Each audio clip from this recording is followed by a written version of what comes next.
Welcome. I'm Stephanie Lloyd, Director of Community Engagement here at the Women's Resource Center to End Domestic Violence. And welcome to Season 3, Episode 3 of Sister Stories, WRCDV's very own podcast intended to shine a light on the stories of survivors and allow survivors to share their stories of resilience and everything that they've been through in their own words. We're joined here today by the amazing Candice Morrow, or Candy, and she's here to share her story and talk about her new book and enlighten us on just where she's come from and some pearls of wisdom from her journey. February is also Teen Dating Violence Awareness Month. So today we're going to be discussing all the different ways we can talk to our teens about what healthy relationships look like and what young people might need to know about signs of abuse. So thank you so much for being here with us today, Candy. Thank you so much for having me. I am so happy to be here with you. Awesome. So we'll just go ahead and dive right in. Okay. Got a few questions for you. All right. So can you tell us a little bit about who you are today and what led you to want to share your story as a survivor of domestic violence? Today, I am a registered nurse. I am an author, and I'm also a domestic violence survivor. And today, I have joy in my life today, where there were times that I did not have that joy. I was raised in an abusive home. I never knew what version of my mother or father were going to appear.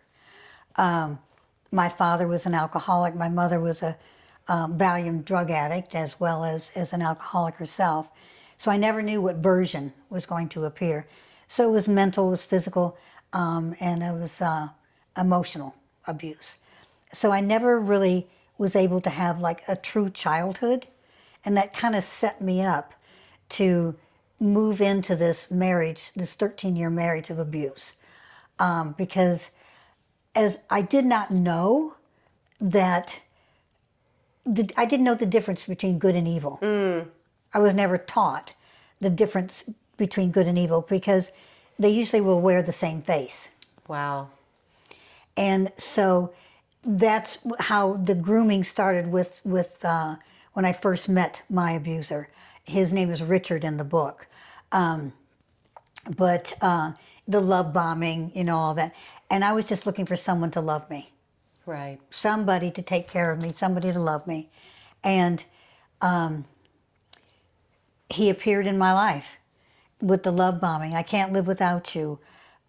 You're everything to me. I can't believe that you came into my life. Those sort of things. He would start out right up. The manipulation started, there. And me feeling, as a young girl, as a young child, I was told I was stupid most of my life. Oh. So I was not able to feel that I could do anything. I was told I was too stupid to go to college, that it was impossible, that there was just no way that I could go to college. I did not have the brains to do it. So I thought my only mission in life was going to be to marry and have a child and children. That I thought that was my mission, and that was the only option I had. And so when this man came into my life, and I was a young girl, I came into my life and started the love bombing. I'm like, oh my God, he loves me. He truly loves me. Finally I found someone to love me. So that kind of led into the abuse part, later on. Yeah. Keeping in mind that, during the time, the time that this was going on, with me, there were no resources like the Women's Resource Center that you have here, which I think is absolutely fantastic.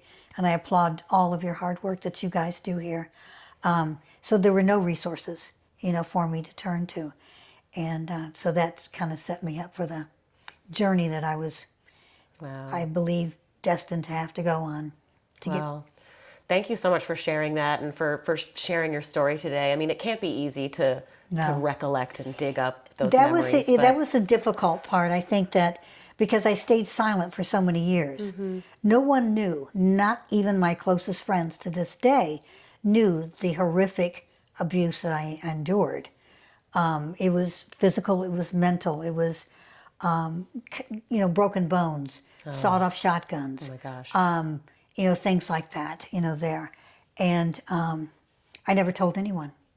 never told anyone until I decided to write the book. So looking back, on your life, on your story, would you say were there some early warning signs in your relationship or some red flags that you wish you had been more aware of, or Yeah. someone should have talked to you about? Yeah, which I kind of have to remember is that because I was not taught what was good and what was evil, so I just trusted, everyone. So back then I didn't know what to look for. All I knew was that this man told me he loved me, he could not live without me, and so therefore anything that happened was going to be my fault. If he hit me, it was my fault because I made him mad, or I didn't make his dinner properly, or I didn't have his shirts ironed properly, or, anything like that. And so I thought it was my fault, and I carried that guilt. Today I look back on, there were numerous red flags that I should have seen. And the first one was, the love bombing part, and realizing that's the form of manipulation, to groom you, to Yeah. get you in, to start isolating you. Because it was literally a prison for 13 years. It was literally a prison. Oh my gosh. Wow. So you mentioned earlier that you wrote a book about your Yeah. journey, Not One More Day. Yeah. So in your book, I think you mentioned, you talk about shame, and you talk about how shame can keep a lot of survivors silent, like you mentioned. So can you talk a little bit about how shame showed up in your experience and what helped you move through it? It's kind of like a little complex, story. But I'd held this, there was several years ago that I had called the police on my abuser, and the police basically said to me, if you wouldn't make him mad, he wouldn't hit you. And No. yes. And so in my mind, I thought, this is wrong. This is wrong. And so I thought, people need to hear this. So I decided I was gonna write my book. I was gonna write a book right then. So I sat down at the dining room table and I wrote out 3 painful pages, and I crumpled them up and threw them away. It was just too painful. I couldn't do it, and it wasn't the time. So it was in April of 2023. I'm a registered nurse, as I said, and I'm also a national trainer. I train physicians and mid-levels in the aesthetic arena. And I had flown into Bismarck, North Dakota, and I was driving from Bismarck to Minot, North Dakota, in the middle of nowhere at 7:20 in the morning, and a straight line wind. I was driving a suburban Tahoe, so it was a large, a vehicle. And the straight line winds, which is like a tornado, but it's straight. And there are no trees in North Dakota. So basically, the wind flew underneath the Tahoe, lifted it up in the air, and started twisting it around in the air. And then it ended up in the ditch. It took the jaws of life. 6 volunteer firefighters came and used the jaws of life to cut me out. Fortunately, I walked away with a scrape on my elbow and a scratch on my ankle. But I got to thinking about that, and I thought, if I hadn't died that day, my story would have died with me, and no one would have ever known.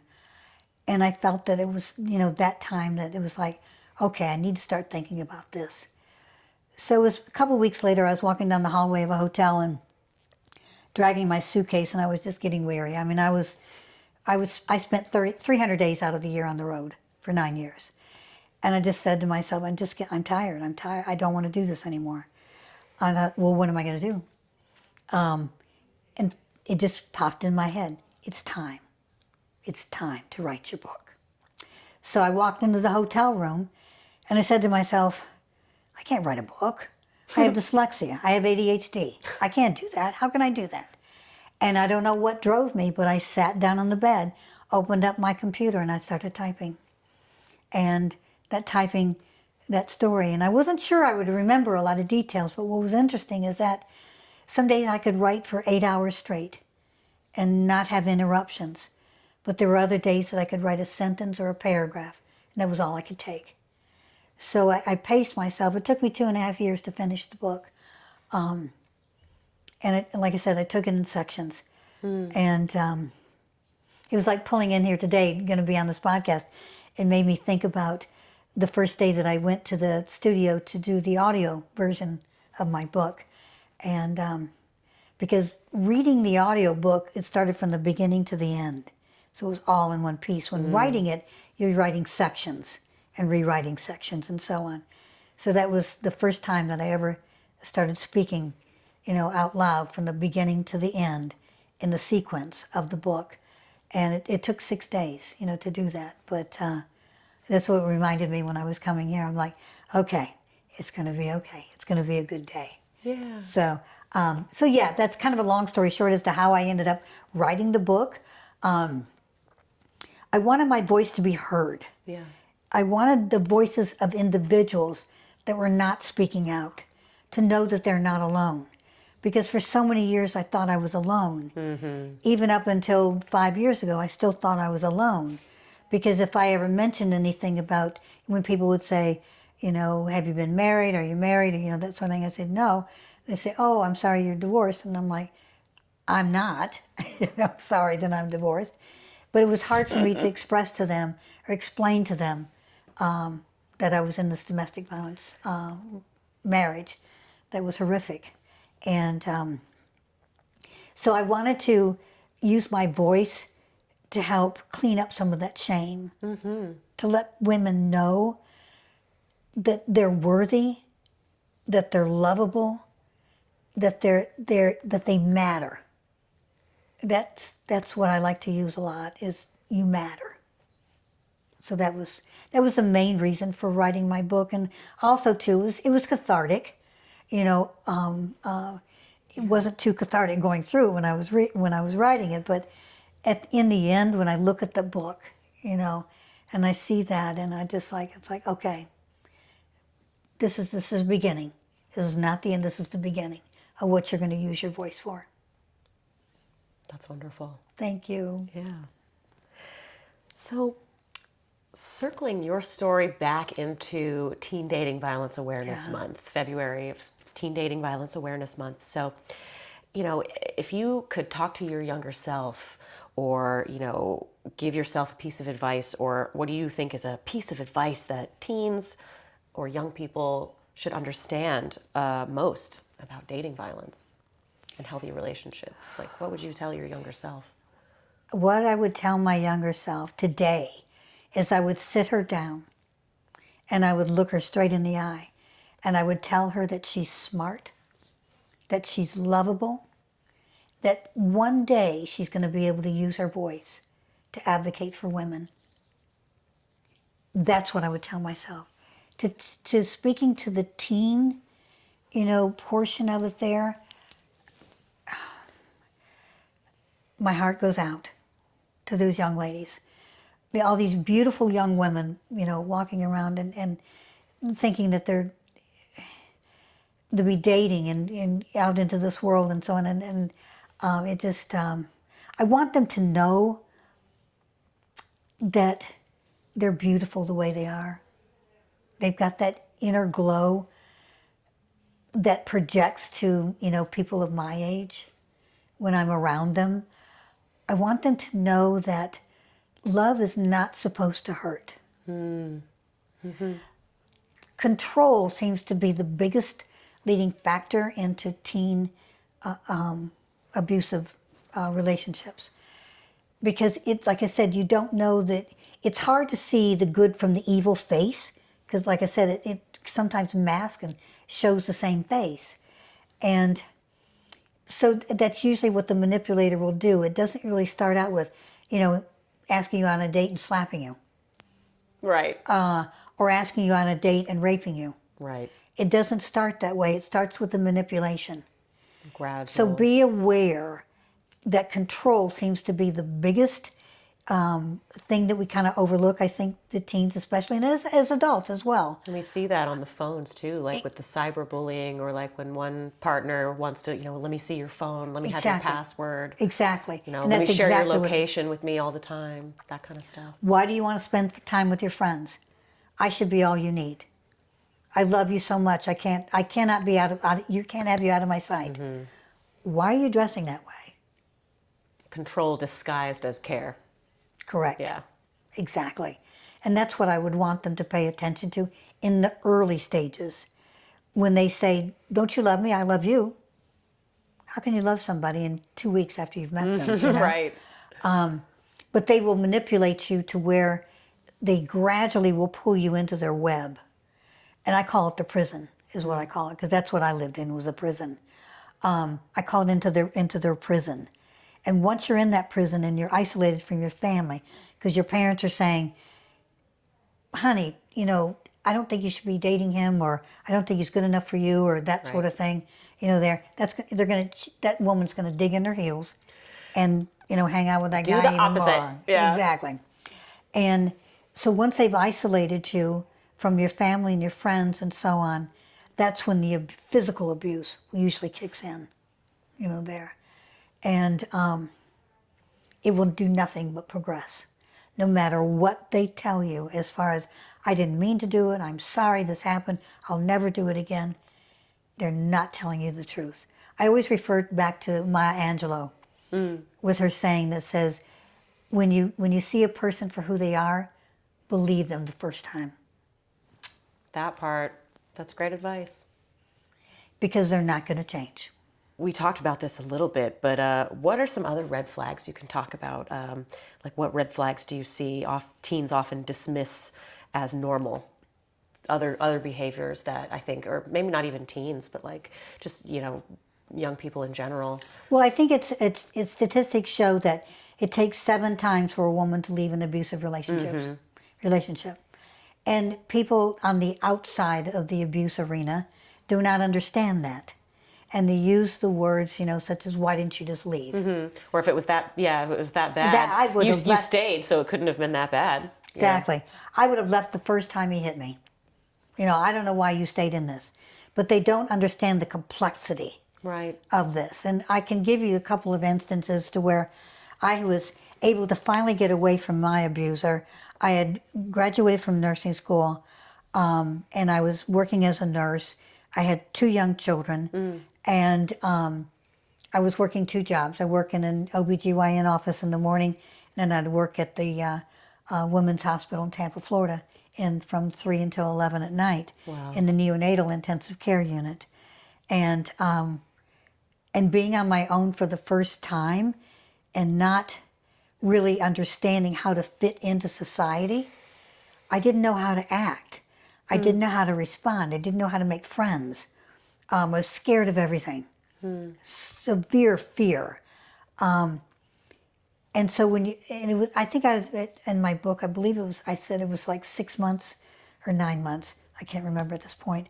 But that I had finally escaped from him.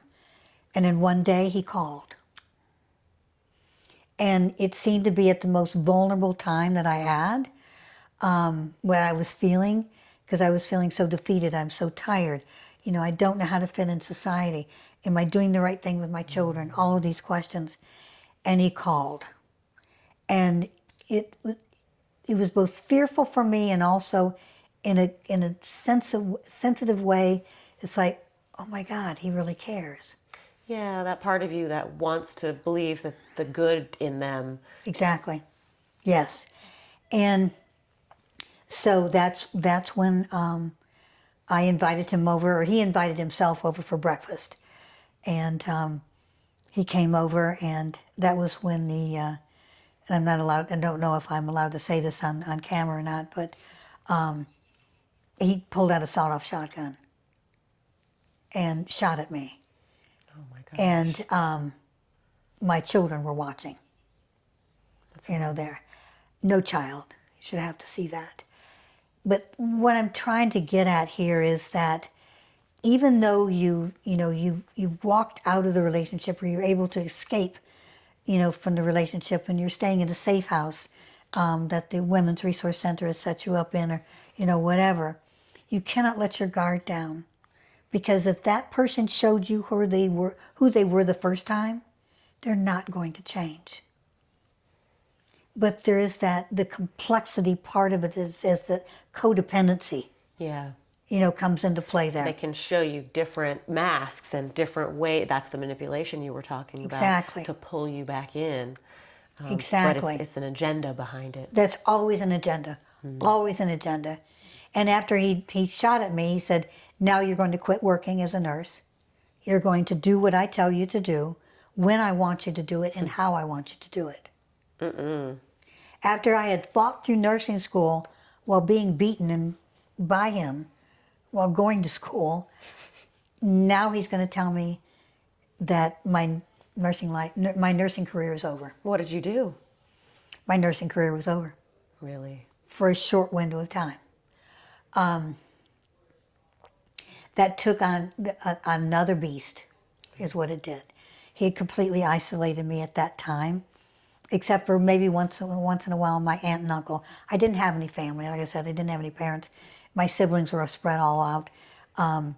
But my aunt and uncle would come once in a while, maybe once a year. That was the only, real contact I had on the outside world. And it ended up to where he was doing illegal activities. Those illegal activities, he was arrested in North Carolina, eventually. But in order to get a lesser sentence, he implicated me. Oh, no. In his illegal activities. I was arrested. Oh my God. Which started on a journey of attorneys, courtrooms. He implicated you, and they believed him. Wow. He was so good at manipulating. Very, very good. So that not only entailed the state of Florida court system, it also entailed the Board of Nursing. Oh, no. So it was a long journey through that. You were eventually able to clear your name. Yes. Wow. What a journey to have to go through. It hung on for about 10 years. Wow. And during that time, not knowing the difference between good and evil, as I mentioned, there were two attorneys that decided that they needed to rape me. Two attorneys? Two different attorneys. Yes, to take advantage of my vulnerability. That's horrible. That goes to show you just how corrupt and deep some of this misogyny and Absolutely. patriarchal culture Absolutely. goes deep within the justice system itself. Absolutely. Absolutely. I'm so And the sorry that detective that arrested me is currently, doing my research for the book, is currently working in a department for Child Protective Services. That's alarming. Yeah. Wow. Yes. So in order, I didn't mean to get off track on your question. This is important to share. This goes back to the shame piece. Yes. Like, there are other women who are falsely accused Absolutely. or, defend themselves from an abuser. Absolutely. And then they are the ones that get in trouble.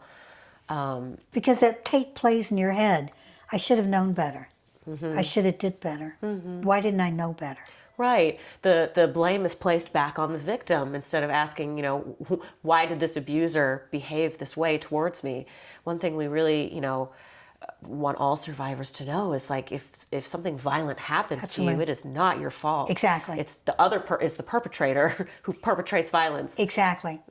But it's the shame that we take that on. makes you blame yourself. Exactly.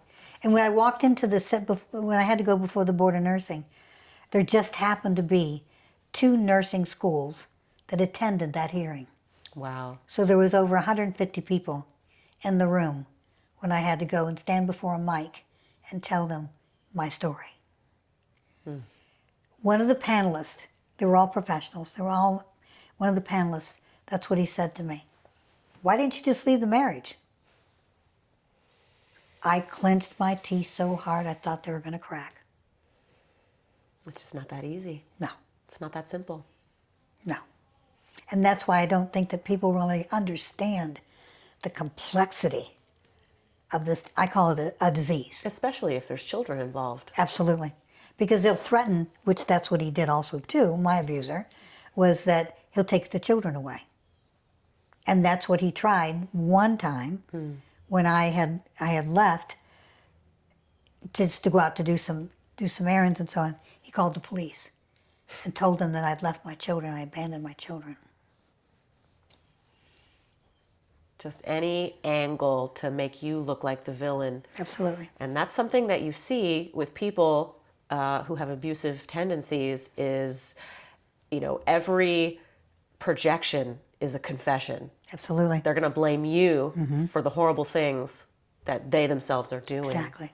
That's why I think our court systems need to be more aware, and I think there needs to be more involvement with counselors and so on of domestic violence within the court system. There, because you got the abuser sitting there at the table, they're looking all smug, and he's got it all under control. Then you have this poor woman that's scared to death that she's going to lose her children, and you have a judge sitting up there looking down at this poor little woman that's so frail, and then this person, male, that's sitting there, her abuser, that's got it all, appearing like he has it all together, So the judge, I think sometimes leans towards the abuser. That's an age-old tactic, right? Like women are, oh, you're hysterical. She's hysterical. She's mad. That's right. For having any emotions whatsoever. Exactly. Why are you Clearly, she's unstable. Yes, that was what my attorney told me before I walked into the board of nursing hearing, because it was at this huge auditorium. He said to me, whatever you do, don't cry. Don't cry. And I said, you mean to tell me that you want me to walk in there, tell my story, after I've been beaten, shot at, my bones broken, and not cry, and arrested, and not cry, to save my nursing license? Like that was supposed to be some sort of sign of weakness if I cried. Right. And that reinforces that toxic masculinity. Absolutely. That crying equals weakness, which is why sometimes young men, teenage boys will absorb that message that they have to be macho and they have to be tough, or which ends up being very mean. It's mean, It's like, no, it's having normal human emotions is not a weakness. It's in fact a strength. Exactly. And that's why I want teen girls to, I know it's exciting when they get asked out for a date or, to meet up with a group of friends, or whatever. And they're always thinking about, how am I going to be perceived? Yeah. How am I going to look? How do I look? Do I look pretty enough? Am I enough? What I want them to know is that instead of walking in there wondering how they're presenting, think about what others are presenting to her. Instead of thinking, does he like me? Girl, do you like him? Exactly. Is he nice to you? Yeah. Does he have, Does he treat you kindly? Exactly. Does he have a nice smile? Is he very polite? Those sort of things. And keep that in your mind, because that politeness can show as a form of manipulation as well, too. So just kind of keep your awareness, there, that awake and alert to where you can pick those signs out. Stop worrying about how pretty that you look. You already are pretty. Internally and externally, you're already gorgeous. So think about what you want, not what you can give. That's great advice. Thanks. Yeah. So you touched on this a little bit, but I'd love to dive in just a bit more. Back to your book, Not One More Day. What inspired you to write Not One More Day, and why was it important for you to share your story in that way? I had always carried that shame. I had always carried that guilt. If I had done better, if I'd known better, it would have been different, there. And I'm such an advocate of women, of survivors, and being a nurse, I have that tender side, of my heart, as well, that I wanted other women to know that they're not alone. When I've done some book signings, I've noticed that there's a pattern that at least three women will come up and touch my book and they'll say, I'm one of those. Instead of standing there and saying, I survived. I am a survivor of domestic violence. They still have that shame, that guilt that's been bestowed upon them, there. And I don't want them to feel that way anymore. I want them to stand there with a straight back and say, I am a survivor, is what I would want my message to come across. It's a message of empowerment. Exactly. The book is not a pretty book. I told it in specific detail I didn't brush around it. I didn't do the soft version. I went in for the hardcore. So 'Cause that's real. it is, and that's what I wanted. Because I'd read so many books on domestic violence and, health and healing and so on, so forth. And it seems like they skirt around the details, there. They say or express I was hurt, but they don't say how or why or when. What are the circumstances? I wanted women or anyone reading the book be able to relate to that, to know what the setup stage was. You could be standing at the kitchen sink just washing dishes, and all of a sudden you get a smack across the head, and you're flying across the kitchen floor. That I wanted them to know that detail, that this is not right. This is not normal, no matter what they say and how much they apologize. So I wanted my voice to be heard. So I guess by writing my book, that gave me a sense of that my voice is finally being heard. There. And that's why I'm such an advocate. I'll speak with anybody and do any type of speaking. We're so happy to have you on the Thank podcast. You. No, another avenue to yes, but because that silence is what keeps people in shame. Exactly. And maybe somebody will hear your story and go, oh my gosh, this is me. What am I doing? There is hope. There's a way out. Yeah. And that's why I talk about in the end, towards the end of my book, is that today my life is so different in the sense that my home, I can invite friends over and I can make a dinner, with my own hands, and I can sit and watch them, laugh and carry on and raise a glass to each other, and know that the table's not going to be turned upside down, that somebody's not going to get hit. Imagine. Exactly. That it's a beautiful dinner. And then when I go to bed at night, and I have this beautiful wallpaper that's blue and creams and beige colors, there. And I look at that and I think, I'm no longer looking for the bullet hole or the bullet holes that tried to kill me. Yeah. And I pull back my blanket at night and there's these cookie crumbs from the night before. And it's like, it's okay. Yeah. It's okay. You get to live your life exactly how you want to. Exactly. And I want other women, teen girls, to know that life is real and it can be, and that healing is possible. I want women to know that they deserve happiness. Love is not supposed to hurt. Love is not supposed to hurt. No. That's the biggest lesson I learned. Love is not supposed to hurt. That's huge. Thanks. So what do you hope readers, especially survivors and young people, what do you hope that they take away from your book? As I mentioned, I want them to walk away knowing that even in the craziness that they may be in currently, that there's hope on the other side. There's so many resources that are available in the various different states, and such as in the state of Georgia with the Women's Resource Center to end domestic violence. This organization is top notch. I mean, the way that they will accept you where you are. They're not going to push you. They're not going to drag you. They're not going to preach to you. They will meet you where you are and then take where you are and work around that. So that's what I want women to take away, or men or whomever, because men are abused as well. After reading my book, that knowing even in the darkest, horrific times, there is a light. There is a light. You just have to have the courage, put on those shoes, and walk out the door. It does take a lot. It takes a lot. I mean, living in a home, 4 walls with an abuser is bad enough. But when you walk out that door with your child on your hip or holding his hand or her hand or whomever, you don't know what's out there either. It's just as scary. Yeah.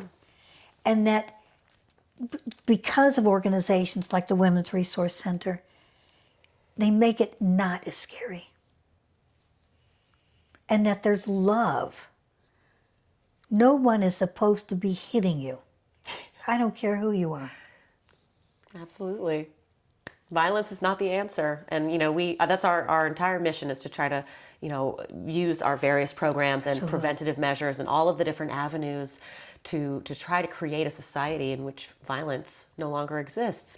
Yes. And I know that sounds so broad, but why? Why not? Why Why not? not? Yeah, Why not? And you even have like a children's program. we do. Every summer you put on this camp. Camp Peace. Yes, for these children. You still have people coming back after they graduated. Yeah. And come back and serve as volunteers for this. And even sometimes get hired onto our staff. Yeah. Yeah. And then when you take a woman in, you may have connections with her for years. After she's, thriving in life and doing well with her children or whatever, they still come back and say thank you, or they want to give something to the resource center, or whatever. And I just think that's so fantastic, because I didn't have those tools, when I was in the mess. And had I had those tools, the first safe house was created in Minneapolis. And I had a dear attorney friend of mine do some research on this, because I wanted to know when the first safe house was opened. The first in the nation. Yeah, it was in Minneapolis. Wow. Yeah, and that there was a bill on the floor. It was Senator Biden at the time, when Jimmy Carter was in office, that he wanted to present to the Senate for voting for women against domestic violence. There.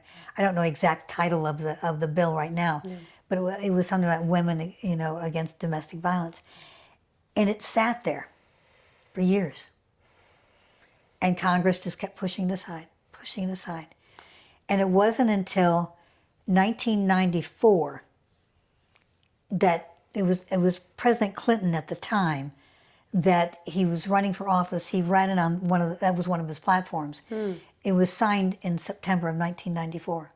Wow. So it took from Carter's administration to Clinton's administration to get awareness that women are being hurt. Wow. And I think the Women's Resource Center was founded somewhere in between that timeline in 1986. Yes. And we're actually celebrating our 40th anniversary this year. So Yay. That's a full circle moment. Absolutely. 40 years. Wow. How wonderful is that? And if you ever kind of sit back and think, gosh, I wonder how many women have come through here in 40 years and how they're doing, Better. Hopefully better. Absolutely they are. I know they are. So for somebody listening right now who may be questioning whether or not their relationship is abusive, what message would you want them to hear? If they're questioning themselves, is this abuse or is this not? I'm going to tell you a little story, because I was raised in an abusive family. I was then married in an abusive marriage. And I don't know, you're probably too young to know, the Donahue Show? I've heard of it. Phil Donahue Show? Oh, yeah. Yep. Okay. Years ago. He was one of the first talk show hosts that would have guests on his show. They would interact and ask questions of this guest and about various different topics that was going on.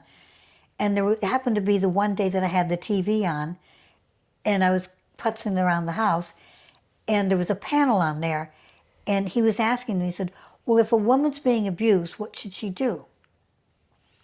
And one of the guests said, call the police, go to your church, that sort of thing.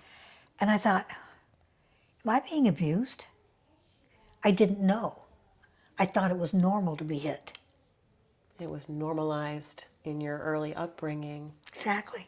So I thought, gosh, am I being abused? Is that me? I thought, I can't think about this today. I'll think about it tomorrow. So I kind of fled it off. But it stayed in my mind. And then other issues happened and so on, which it validated that, yes, I was being abused. But back to your question, I would say that, today, if you're questioning or you're doubting, there's your answer. There's your answer. And if you just need someone to validate that, They can call the 1-800 number for the resource center. And again, they're not going to pressure you. They're going to meet you where you are. Exactly. They give you some legal, they have a legal team here. They have counselors here. They have so many resources We listen here. and we don't judge. Exactly. And laying out options too, I think, is really important. One thing that we try to prioritize is like, we don't ever want our somebody coming to us for help to feel like they're now in a program or like they're being punished and Yes. they have to be in some regimented thing. So, you know, we do have guidelines for our operation, but we try to lay out as many choices as possible. You have the choice. You could go this route and this might happen, or you could go this route and this is going to happen. So you have the agency to decide. Correct. Let them make that decision. And I think the key We'll help word with you safety said, planning and anything you need. and I think the one key word you said is no judgment. Judgment. Because that was the one thing that I was so worried about when I wrote my book, because I was hesitant on writing some of the scenes. And I thought, no, I'm going to tell the whole truth. I'm going to tell the whole truth. Because I was afraid I'd be judged. Sure. And when I released this book and I had my, book launch day, that was one of my fears. Still to this day, was I would be judged. And I was not judged at all. The room was filled with nothing but love. And that gives me the strength to go on and advocate in other various different states. And that was a fortunate thing for me when I was traveling around for work. I met a lot of people in different states. So these people, I've been kind of engaged them into helping me promote my book as well as my voice and, speaking about domestic violence and that sort of thing, and throughout the U.S., there. So, That's amazing. thank you. It feeds my soul. It totally feeds my soul. But no, it feeds my soul when I'm able to, see a woman, it only takes one woman to walk out the door and say, I'm done. To show that it's possible. Absolutely. Got one final question for you today. Okay. So, how can listeners of our podcast, Sister Stories, continue to support survivors and support organizations like ours and continue this work beyond February, Teen Dating Violence Awareness Month? And I think that's where, I want to emphasize that it doesn't stop on February 28th or 27th, Right. whatever the end of the month, that date is, depending on your leap year. Yeah. It doesn't stop there. It doesn't stop like in October, it's Domestic Violence Month. Exactly. It doesn't stop on October 31st. I think we all need to be engaged in some way or another. I mean, you can do some volunteer work. You can do donations to the centers, no matter what state you're in. You can offer your time. You can offer just to come and hold somebody's hand, walk beside them, just let them talk. You can do fundraisers. There's so many things that you can do. And if you're out with a group of women for dinner and somebody mentions they cleaned out their closet, mention that women need business clothes that have walked out of their homes with nothing. They need business clothes or a pretty dress or something to wear to lift their spirits, to get a job, to give them a chance. There's so many things that you can do. It doesn't stop on the end of February or the end of October. It's 24/7, 12 months out of the year. So true. Well, thank you so much. I really appreciate just how you opened up, and I'm sure it can't be easy to go back into the past and relive these memories, but we're so grateful for, survivors like you being willing to share your story and eliminate that isolation you talked about. When people feel so alone, they think they're alone in the universe, but it's, there's so many women. In fact, something like 1 in 3 in the entire country has experienced domestic violence 1 in 3 of some sort. So there's a lot of women out here who are suffering and feel so alone. And so thank you for, coming on this platform and talking about what you went through and discussing your book, so that other women can feel less alone and like there is hope, a light at the end of the tunnel, like you said. You're very welcome, Stephanie. I feel that this is my mission, to be an advocate, and the book was extremely hard to write. I bet. Extremely hard. I can't tell you the nightmares the night sweats, the fights I would get in at night with myself. But if my pain can help even one woman or one young woman know that they are worthy and that they matter, that's all I need to hear. We're joined by the amazing, incomparable, the wonderful, amazing Candice Morrow. She's a nurse. She's an author of her book, Not One More Day, and just an all-around fantastic advocate for women. And thank you so much for joining us. Thank you, Stephanie. Thank you from the depth of my soul for letting me speak.